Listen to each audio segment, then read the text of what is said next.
Hey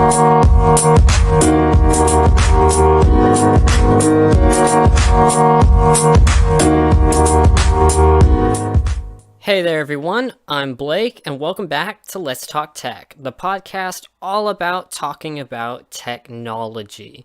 It's been a while since I've said that. It feels kind of good to say that phrase again.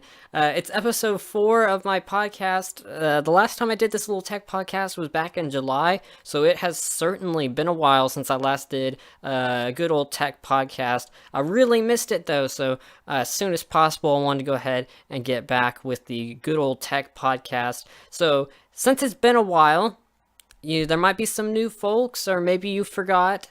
Maybe this is your first time listening. Let's Talk Tech is my weekly podcast all about talking about technology. You can expect new episodes every Saturday, and the podcast is available pretty much wherever you get your podcasts. So we're on YouTube, Google Podcasts, Spotify, Apple Podcasts, Stitcher, etc. Practically wherever you get your podcast, you can find the Let's Talk Tech podcast. So if you're still curious, want to learn more about my podcast, head on over to blakeonestudios.com/podcast. We have all the information. You can go check out the latest Let's Talk Tech video, or if you want to find all the different links to where you can listen to Let's Talk Tech, we have all that over there. So that's blakeonestudios.com/podcast to go ahead and check it out. One more time, it's studios.com/podcast for all things Let's Talk Tech. So we have a whole bunch of tech news to get to this week and some catching up to do. So let's go ahead and get started with the tech news from the past week.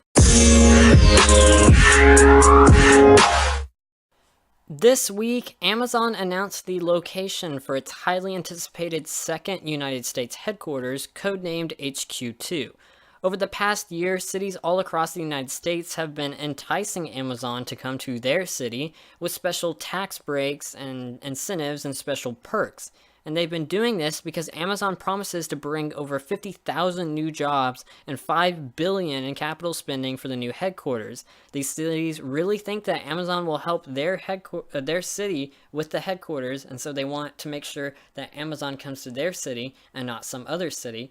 And how do you do that?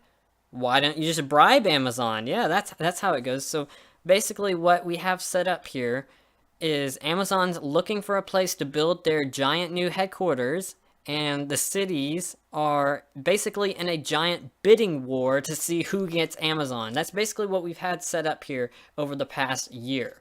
Now, Amazon announced on Tuesday that they've decided to split HQ2 into 2 separate but equal locations. The first one will be in Long Island City, New York, and the second one will be in Crystal City, Virginia. They also announced that a similar but smaller hub would be built in Nashville, Tennessee, which will provide an additional 5,000 jobs for that city as well. Now, my thoughts on this? Well, first of all, the new locations really make sense. Amazon will be close to the U.S. government in Washington, D.C., with their Virginia headquarters, which is, well, perfect for lobbying. And they'll also be close to the financial kingdom that is Wall Street with their New York City location. So for Amazon, it's a win-win. When you're a large mega corporation like Amazon, the two things you need to be closest to are money and government. And Amazon gets both with their new headquarters by splitting it up. Now, Amazon has been receiving some backlash for this, and I think it's important to talk about that because I slightly agree with the backlash. So Amazon is expected to receive $2 billion in tax incentives and benefits for the 2 new locations. And the tax incentives and benefits are the main reason that they've been facing backlash for the headquarters in the first place. People are saying things like, why exactly does a huge business like Amazon deserve $2 billion in tax incentives just to set up shop somewhere? Here we have Amazon being welcomed with open arms, tax breaks, incentives, but small businesses in the area continue to suffer from high taxes and bad city codes that only suffer businesses. If any company should be getting taxed, this is what some people have been saying, don't you think it should be the large mega corporation that is Amazon? Amazon makes billions every single year. Don't you think they should be able to pay some in taxes? But no, in order to get Amazon to come to these cities, what we're doing is we're removing their taxes, so Amazon gets a win-win. Amazon gets to make money and they don't get to pay taxes. It's just perfect for Amazon. But then we have all the small businesses who are trying to make money, but then they're also getting taxed and they're having to suffer from bad city codes and all kinds of stuff that just stifle business. It's really, really unfair. Now, don't you think maybe a good solution would be not only to encourage Amazon, but also to encourage additional businesses as well, not just Amazon?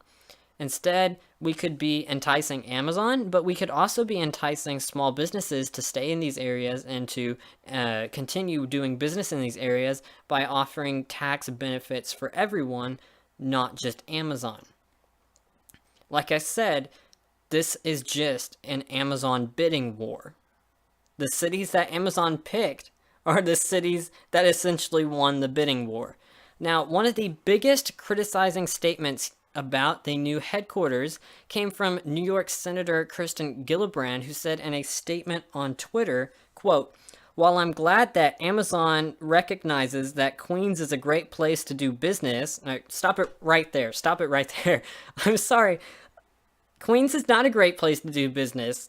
The taxes are humongous, and don't even get me started on how hard it is just to build stuff in New York in the first place. But anyways, look, so she says, "While I'm glad that Amazon recognizes that Queens is a great place to do business, I'm concerned about the lack of community input and the incentives that Amazon received in order to convince them to bring these jobs to New York." See, even she admits that we're having to convince Amazon to bring jobs to our cities. She continued, "One of the wealthiest companies in history should not be receiving financial assistance from the taxpayers, while too many New York families struggle to make ends meet." End quote. Great. You know what? I have to agree with that. I think that's a great quote from Senator Gillibrand. Because, look, overall, I think it's great that companies like Amazon can grow and expand under the American economy. But I do have to agree that, don't you think $2 billion is a bit excessive for a company that earns billions every year? Like I said, it's just a little unfair to small businesses and families. That's just what Gillibrand just said.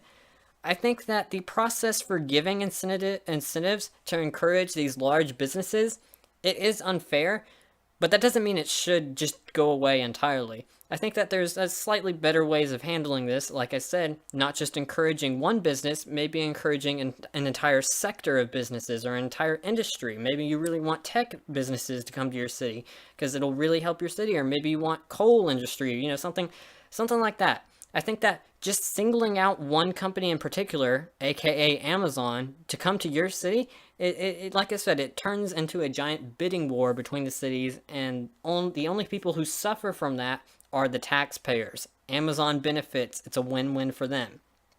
I think that not just Amazon should be able to benefit from tax breaks. I think that Amazon and more businesses should be able to benefit from those tax breaks.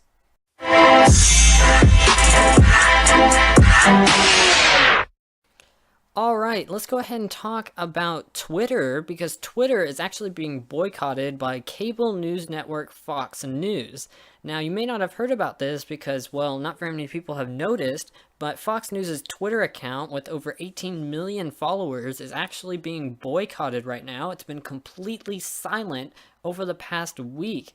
And we actually know why Fox News is boycotting. We'll talk about that, plus a little bit of discussion on it in just a second. But first, I wanted to quickly mention that this story is actually brought to you by myself, and some friends over at The Last Straw. So, The Last Straw is a brand new news and editorial blog ran by some friends and I, and we're putting out high-quality news articles all about politics and ongoing issues in the United States. So we're posting news articles and little bits of journalism each and every day. So if you really like this podcast, you're going to love The Last Straw, because, well, I post on it a lot more frequently than I do this podcast, so there's a whole lot more of my thoughts on life over on The Last Straw than on this podcast. So I've been talking about it on my Twitter a lot, but I write a bunch of the articles for it each week, so you can find a link to The Last Straw on my Twitter, on my website, blake1studios.com. And if you're watching the YouTube video, it'll be in the description down below, so you can go check it out. It's in the YouTube video description down below. So be sure to check out The Last Straw. We're putting out some high quality articles all about politics and news. That is The Last Straw. The link is in the description and on my website, blake1studios.com. But back to the Twitter boycott. So the reason why Fox News has been completely silent on Twitter is actually because, get this, so one of their hosts, Tucker Carlson, you may have heard of him, or maybe you even watch his show, but he's a host for Fox News every night, and his personal information, including his address, was actually posted a whole bunch of times all over Twitter. And Fox News apparently attempted to report these tweets and get them taken down to Twitter, but Twitter, I guess, wasn't fast enough, because Fox News actually got a little mad with Twitter. And so Fox News is now boycotting Twitter. They've been completely silent on their Twitter page since November 8th at around 2 p.m. So it's been over a week, like a week and 2 days now. And they've been completely silent on Twitter, and they apparently won't be posting until Twitter apologizes and takes down the offending tweets that Fox News apparently didn't like. Apparently, these tweets contain Tucker Carlson's information or something like that. So that is why Fox News has been silent on Twitter. They're demanding an apology from Twitter, and an apology they probably aren't going to get. It's been a week now. This wasn't a huge scandal for Twitter or anything. Like I said, nobody noticed this, but Fox News is just really upset with Twitter, and that is why they haven't been posting on their Twitter account. So a little funny drama going on behind the scenes, and not very many people have noticed. Even the media hasn't really picked up on this yet. There's been no official statements from Fox News or anything like that. It's been a very busy news week, though, with other things, so I guess this story sort of slipped underneath the radar. This is not detrimental to Twitter or anything. Twitter's going to survive just fine without Fox News. And I think that Fox News will eventually give this up. They'll go right back to posting tweets at some point once they realize that Twitter probably isn't going to apologize to them or anything like that. So yeah, that is why Fox News is boycotting Twitter and what's been going on over there.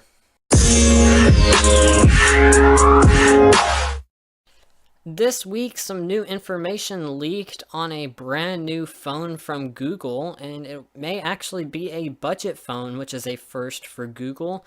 This week, a Russian blog leaked the Google Pixel 3 Lite, which is what looks like a budget phone in the making by Google. Now, we missed Techtober here on the podcast, which I'm very sad about. For those of you who didn't know, October is a really good month for tech news. Lots of new phones and technology are announced in October. It's really exciting, and we missed that on the podcast because I was busy and didn't get to make podcast episodes. But so we missed Techtober, but last month Google announced the Pixel 3 and Pixel 3 XL, which is its third generation of Pixel phones. They're so Google's phones. The Pixel 3 comes with an OLED screen. It looks really nice. It's got an even better camera than last year. Pixel phones have always had really good cameras, and it's also got wireless charging, and it's expensive. The Pixel 3 is a little too expensive for my taste, but the Pixel 3 XL is even more expensive. It's bigger, it's got a bigger battery and stuff, but it's also ugly. The Pixel 3 XL is an abomination to society. That thing is hideous. It's got a huge chin on the bottom and a giant notch on the top. Now, I've grown accustomed to notches slowly over the past year, but the notch on the Pixel 3 XL takes notch to a whole new level. I mean, this is ugly. The notch on the Pixel 3 XL, it is hideous. But anyways, so those are Google's Pixel 3 and Pixel 3 XL phones that they announced last month. But it appears we have a new phone joining that family called the Pixel 3 Lite. Now, this is supposedly going to be a budget phone, but here's the thing. It may not make it to the United States, which is a little disappointing. So the details on this phone, the first notable difference is that it supposedly has a headphone jack, which is surprising. This new budget phone has something that the other phones don't, and that is the headphone jack. Google ditched the headphone jack a long time ago, so that's kind of... It has a headphone jack, which is interesting, but it seems like this phone is intended for different markets rather than the United States, and the headphone jack is probably a reason why. Um, but the phone also comes with a Snapdragon 670 processor, and the reason why you've probably never heard of that processor is because it's only used in phones that are intended for Asian markets. So yeah, this phone may never make it to the United States, which is a little disappointing. It has an IPS screen instead of an OLED screen, so it's obviously less expensive. It also comes with 4 gigs of RAM, supposedly, and also the Pixel 3 the Pixel 3 Lite, I should say, also comes with a smaller battery, so it seems that Google has taken its Pixel 3 and squished it down into an even cheaper phone, and supposedly that phone will range in the price range of around $400 to $500, so it's a little bit cheaper than the Pixel 3, but still a little too expensive for my taste. But like I said, it looks like this phone will not be making it to the US. Unfortunately, as much as I like this phone, it looks really nice and it's a reasonable price, but unfortunately it looks like it's not designed for the United States market. It's more for different markets, so a little disappointing, but oh well. So that is the first look at the Pixel 3 Lite, a supposedly new phone coming from Google sometime soon.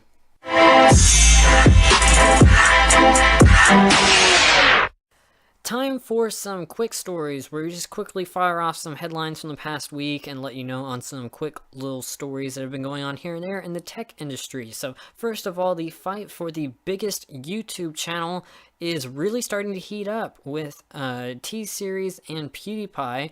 Now, both channels are at 70 million subscribers. PewDiePie has held the position as most subscribed YouTube channel for a long time, several years now, but the Indian channel T-Series is just getting ready to pass him up. Both channels are at 70 million subscribers.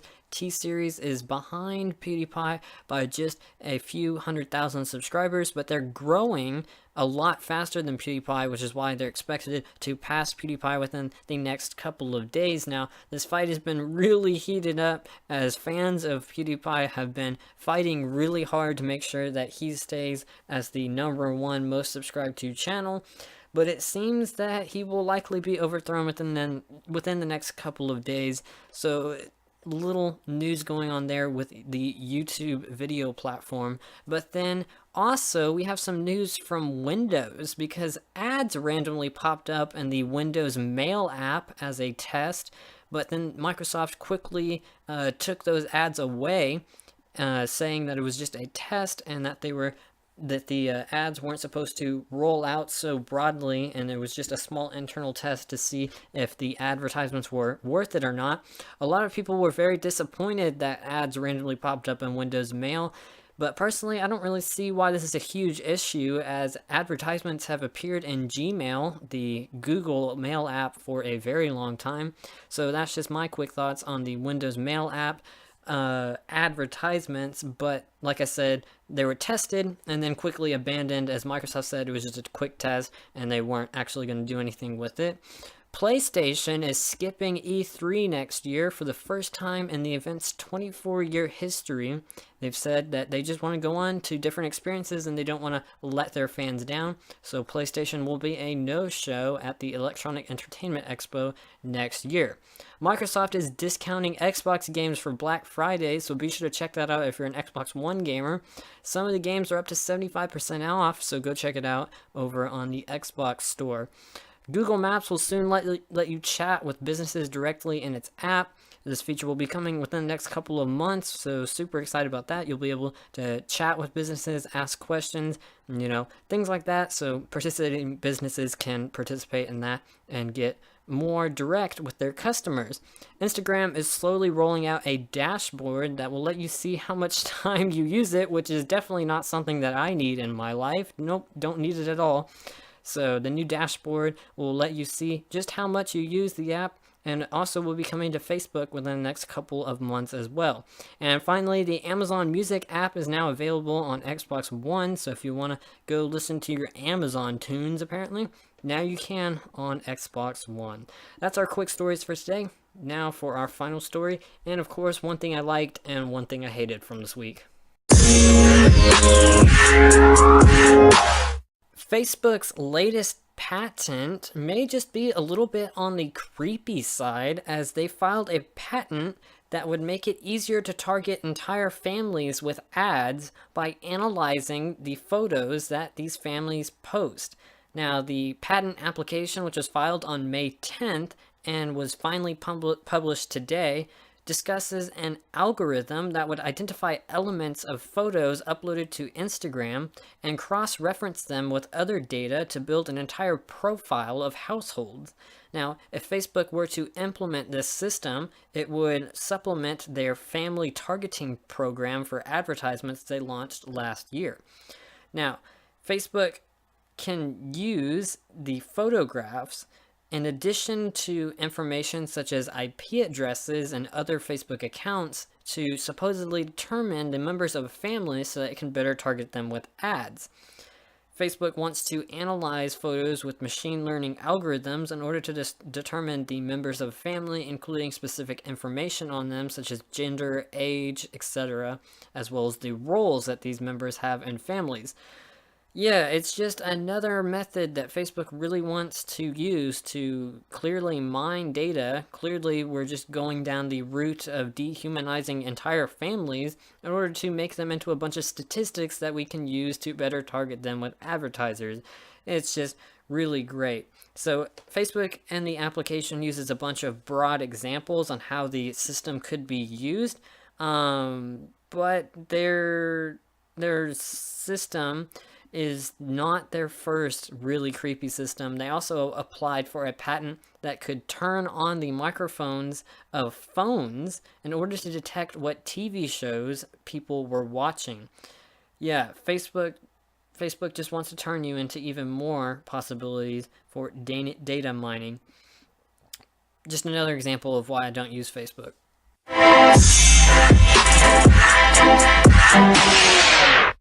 Okay, time for one thing I liked this week and one thing I absolutely hated. Now, the one thing I liked this week was in the latest Windows 10 Insider build, there's a brand new Windows 10 Lite theme. So this brand new Lite theme completely changes the look and theme of the Windows shell, which is your taskbar, start menu, notification center, etc., into a very nice white theme. I mean, it just really looks really cool. It's a really nice sort of different feel of Windows. I really quite like it. I was really surprised by this move, wasn't expecting it at all, but there's a brand new light theme, and you can see some pictures on it on the screen if you're watching on YouTube, but it basically sort of reverses the entire Windows 10 look and feel into a very nice white on black look.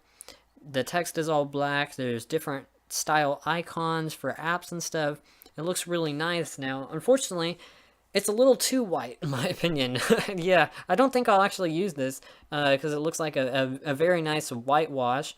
But it also comes with a brand new Windows Hero logo background, which is the default Windows 10 background to accompany it, and it looks really nice as well. So Windows may be getting a brand new fresh look in 2019 with their March update, and a brand new light theme is coming to Windows. I really liked this. This really made my week, believe it or not, this nice Windows 10 light theme. It's nice to have even more personalization options in Windows, because Windows, it just really lets you personalize it, you know, all the different color options, things like that. Now we have a brand new light theme, and it's really starting to form together Microsoft's real feel for Windows of light theme versus dark theme. And the dark theme is, of course, incredibly popular, but this brand new light theme that we're seeing looks really nice. It's nice and sleek and modern, and I really quite like it a lot. Now, one thing I hated this week was a brand new video from YouTuber Jerry Rig Everything. I didn't hate the video was great, but he showed that the iPad Pro is extremely easy to bend. Yeah, just check this out. You can see the iPad Pro just crumbling. I mean, you'd think the dude is superhuman. It wouldn't be the first example of a tablet being extremely easy to bend, but wow. I mean, it's pretty absurd. He's just putting just enough pressure on each end of the tablet that it just crushes right where the USB-C Type-C jack is, and also I guess where the Apple Pen charging area, it just completely crumbles. I can think of a couple other tablets that acted like this. The truth is, tablets aren't like smartphones where they're typically very sturdy, but this wouldn't be the first example of an Apple product being very easy to bend. Previous iPhones were also very easy to bend. There was a whole scandal over that.